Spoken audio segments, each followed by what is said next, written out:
4, The Great Outdoors. Both horse and man seem to sniff the air, tasting its freshness and testing out for danger at the same time. Remember, Omri has taken Little Bear and the horse out for a ride outside, which could be quite dangerous, maybe. The horse was still making circles with his nose when Little Bear sprang onto his back. The horse startled, reared slightly, but this time Little Bear clung onto his long mane. The horse's front feet had no sooner touched the path than he was galloping. Omri leaped to his feet and gave chase. The horse speed was remarkable, but Omri found that by running along the path, beside the path, he could keep up quite easily. The ground was dry, and as Indian and horse raced along, the most satisfying cloud of dust rose behind them, so that Omri could easily imagine that they were galloping across some wild, unbroken territory. So imagine that's in his yard. Those are just some weeds and different things like that. And there's Little Bear and there's the horse. More and more he found. He was able to see things from the Indian's point of view. The little stones on the path became huge boulders that had to be dodged. Weeds became trees. The lawn's edge an escarpment twice the height of man. And as for living things, an ant, scuttling across the horse's path, made him shy wildly. The shadow of a passing bird falling upon him brought him to a dead stop, crouching and cowering as a full-sized horse might if some huge bird of prey swooped at him. And once again, Omri marveled at the courage of Little Bear faced with all these terrors. But it was not the courage of recklessness. Little Bear clearly recognized his peril and, when he had had his gallop, turned the horse's head and came trotting back to Omri, who crouched down to hear what he said. This was much more difficult in the open air somehow. Danger, said the Indian. Much. I need bow, arrows, club, maybe gun, he said pleadingly. Omri shook his head. Then Indian weapons? Yes, said Omri, you need those. I'll find them today. In the meantime, we better go back to the house. Not go shut in place. Stay here. You stay. Drive off wild animals. I can't. I've got to go to school. What school? A place where you learn? Ah, learn, good, said Little Bear approvingly. Learn law of tribe, honor for ancestors, ways of the spirits? Well, something like that. Little Bear was clearly reluctant to return to the house, but he had the sense to realize he couldn't cope outside by himself. He galloped back along the path with Omri running alongside and dismounting, re-entering the carton. Omri was just carrying the carton, with Little Bear and the horse inside, up the back stairs, when the back door suddenly opened and there was his father. Omri, what on earth are you doing out here in your pajamas and nothing on your feet, you naughty boy? What are you up to? So Omri clutched the box closer to him so hard in his fright that he felt the sides bend and quickly relaxed his hold. He felt himself break into a sweat. Nothing. I couldn't sleep. I wanted to go out. What's wrong with putting on your slippers at least? Sorry, I forgot. Well, hurry up and get dressed now. Omri rushed upstairs and, panting, laid the box on the floor. He opened the flap. The horse rushed out alone and stood under the table, whinnying and trembling. He had had a rough ride, full of foreboding, and Omri bent down and peered into the box. Little Bear was sitting in the corner of it, hugging his leg, which Omri saw to his horror was bleeding right through his buckskin leggings. Box jump! Horse get fear! Kick Little Bear, said the Indian, who, though calm, was clearly in pain. Oh, I'm sorry, cried Omri. Can you come out? I'll see what I can do. Little Bear stood up and walked out of the box. He did not let himself limp. Could you take your leggings off and let me see the cut? Said Omri. The Indian obeyed him and stood in his breechcloth.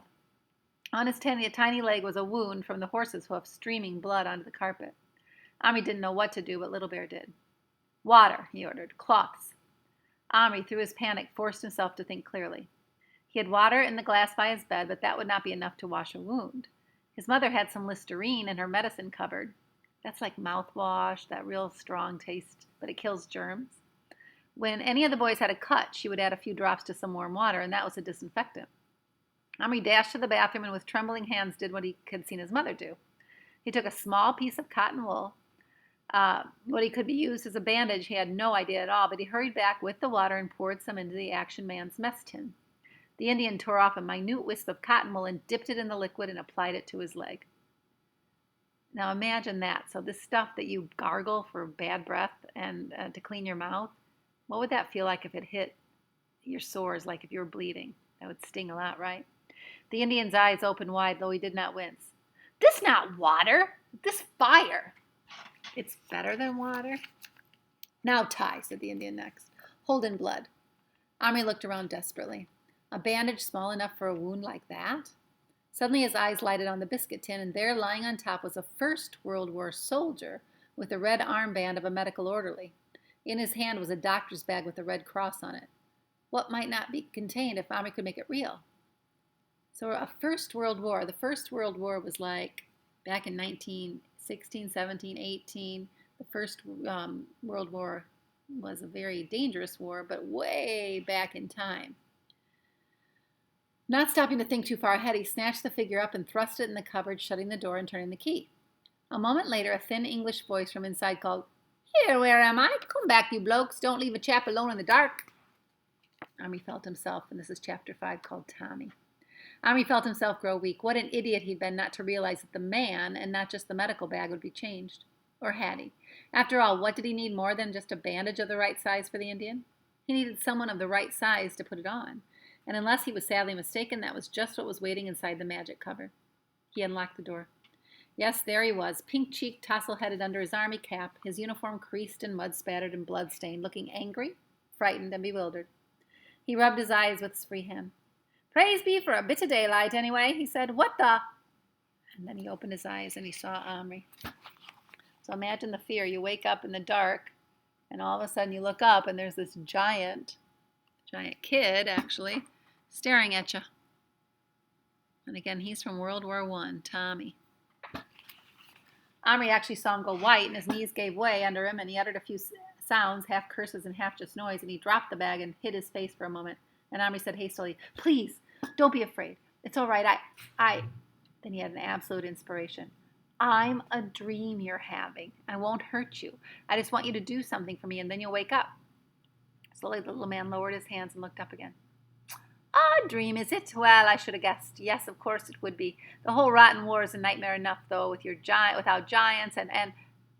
He stared around Omri's room. "Still in all, perhaps a change for the better. At least it's quiet here." So imagine he's somewhere in the war right now. And he just woke up, and here he is in Omri's bedroom. So he says, well, maybe this is a little safer. "Could you bring your bag and climb out? I need your help." The soldier now managed a rather sickly smile and tipped his cap in a sort of salute. "Right you are, and with you in a tick," and he said, and he picked up the bag and clambered over the edge of the cupboard. "Stand on my hand," Omri commanded. The soldier did not hesitate a moment, but swung himself up by hooking his free arm around Omri's little finger. "Bit of a lark, this is," he remarked. "I won't have enjoy in telling the fellows about my dream of mine in the trenches tomorrow." Omri carried him to the spot where Little Bear sat holding his leg, which was still bleeding. The soldier stepped down and stood knee-deep in carpet pile, staring. "Well, I'll be jiggered," he breathed. "A bloomin' Indian. This is a rum dream and no mistake. And wounded, too. Well, I suppose that's my job, is it, to patch him up?" "Yes, please," said Omri. Without more ado, the soldier put the bag on the floor and snapped open its all but invisible catches. So everything that's in that medical bag that little plastic man, who now is not plastic anymore, everything he has in there, all his bandages and needles and all that stuff is so tiny because it's in a bag this size, and then they're even smaller. So Omri leaned over to see, and now he really did need his magnifying glass, and so badly did he want to see the details of that miniature doctor's bag that he risked sneaking into his brother Gillen's room, because Gillen always slept late, and anyway, it wasn't 7 o'clock yet, and pinching it from his secret drawer. By the time he got back to his own room, the soldier was kneeling at Little Bear's feet, applying a neat tourniquet to the top of his leg. Omri peered through the magnifying glass into the open bag. It was amazing. Everything was there. Bottles, pill boxes, ointments, some steel instruments, including a tiny hypodermic needle, and as many rolls of bandages as you could want. And Omri then ventured to look at the wound. Yes, it was quite deep. The horse must have given him a terrific kick. That reminded him, where was the horse? He looked around in a fright, but he soon saw it, trying forlornly to eat the carpet.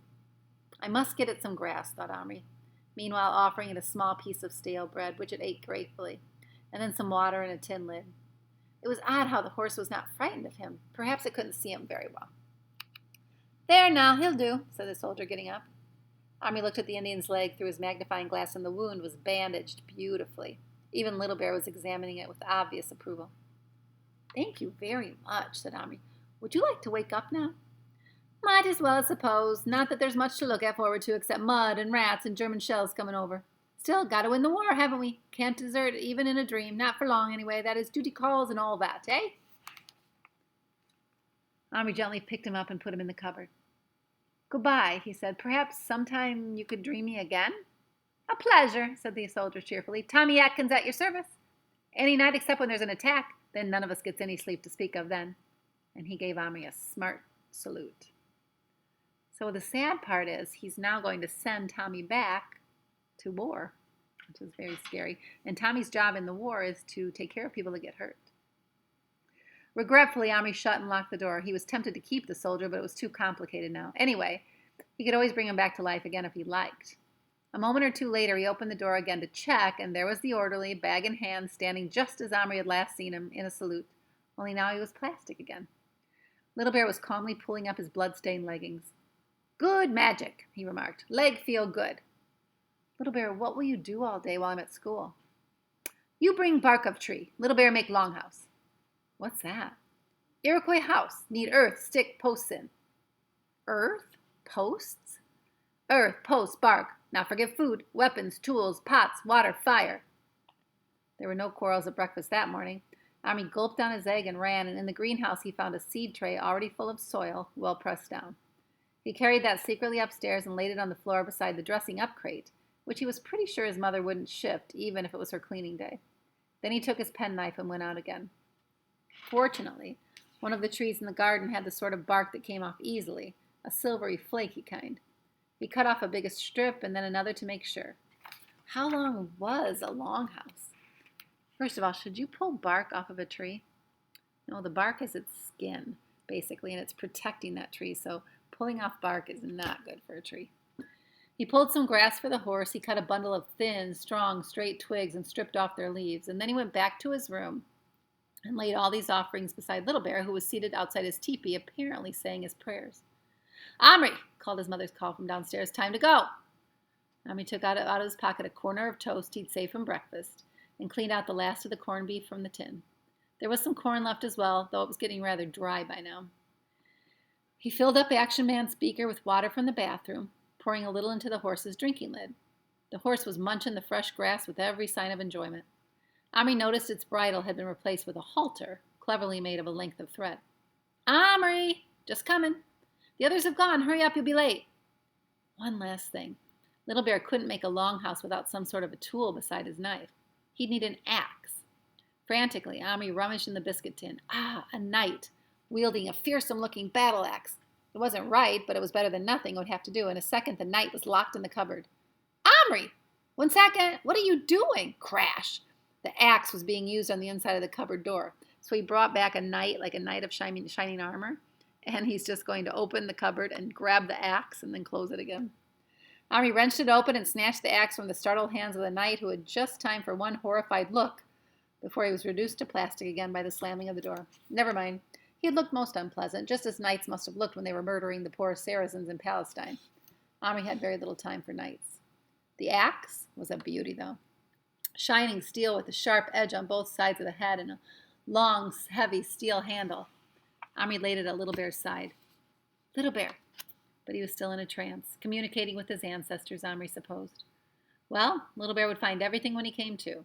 There was quite a trail of spilt earth leading behind the crate. And Omri flashed down the stairs, grabbed his parka and his lunch money, and was gone. Would it be hard to come to school if you knew that you had a toy Indian that came to life in your bedroom?